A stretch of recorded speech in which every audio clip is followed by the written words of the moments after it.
What's up, party people? Today we're going to be talking about a Formula One race car and the costs associated. Full breakdown, got my cheat sheet right here. If you're new to the channel, welcome. This is my first video about anything Formula One related. I hope you enjoy. If you have been watching the channel and you currently subscribe, thank you very much. Really appreciate it. And also, if you don't subscribe, but you still view the videos, I appreciate that just as much. So without further ado, let's get into it. So a Formula One race car, the engine actually in the Formula One race car is a 1.6 liter V6. And now it costs vary due to cost cutting efficiency and innovation used. But the biggest part of a Formula One car is obviously the engine, and that costs around, wait for it, $10.5 million. Now that is an absurd amount. That is more than most houses. That is more than most anyone's house, even here in Orange County. So going down the list of the various components of the Formula One race car, we got the halo, the titanium structure above the driver's cockpit. That titanium structure is for mainly safety purposes. It actually saved, I believe it was Lewis Hamilton's life when the car ran over him. But that halo is titanium, very sturdy, and that costs around $17,000. The external structure of the Formula One race car, that's like the chassis it's made out of carbon fiber. So it's all one piece in that external structure. That's around $650,000 to $700,000. And it's one piece. Now, carbon fiber, it's twice as strong as steel, but it's also lighter than steel by 5 times lighter. So that is drastically improves racing abilities. The front wing, which directs air it directs air away from the front tires to make it seamless through the air while racing around the track. It's around $300,000. The front wing also increases downforce. You want as much downforce as possible when racing around a track when it's timed, obviously.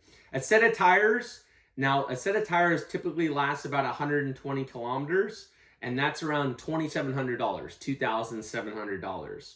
A rear wing, which reduces turbulence, reduces drag, and produces downforce, that is around $150,000. Now, all of these ones that I'm saying verbally is US dollar, but I will try to put the euro in the little section here or here, whichever one makes more sense. Now, the steering wheel, this is insane. The steering wheel on a Formula One race car, with the drivers have control, 40 functions of the car can be controlled from this steering wheel. That's about $50,000.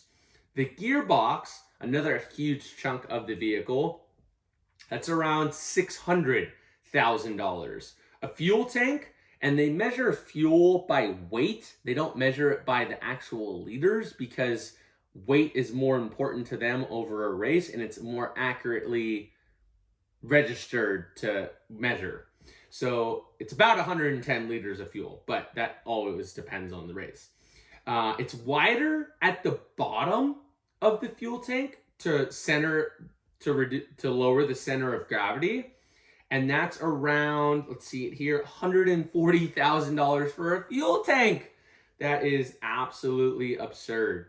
Hydraulics in the car, around $200,000. And as of 2021, we're in May of 2022. Miami race is coming up on Mother's Day this year, May 8th. So as of 2021, the Formula One rule, each team is allotted about is allotted $175 million that are directly related to performance. So this in turn will give, in theory, small market teams a better chance. The likes of Haas, the likes of Williams have a chance to go up against Red Bull, Mercedes, Ferrari, and so on and so forth. So the total cost of a car, of a Formula One race car, as of this research that I did online, is anywhere from $12.5 million to $14 million, that's just mind-boggling insane. The FIA caps engine costs at $15 million, so I said 10.5, so they can't exceed $15 million on just the engine component itself. Now, the engine component that I mentioned earlier in this video that costs about $10.5 million and the FIA caps it at around $15 million, that engine is not only the engine block, it's actually 5 other components. All the components are called the power unit. So that power unit, it's right here, consists of the turbocharger of the 1.6 liter V6, the motor generator, the unit kinetic, the motor generator unit heats, and the engine store or the batteries and the control electronics. Now that's a mouthful. It's basically the engine is not just the physical engine, but it's all its components combined. Little fun facts. The turbo, max 15,000 revs per minute, which is around, and it produces around 700 horsepower. So those things, we measure consumers' vehicles 0 to 60 time, and braking from 70 to 0, 0 to 60, anything under 4 seconds would be lightning quick. Anything high performance or hyper performance would be like under 3.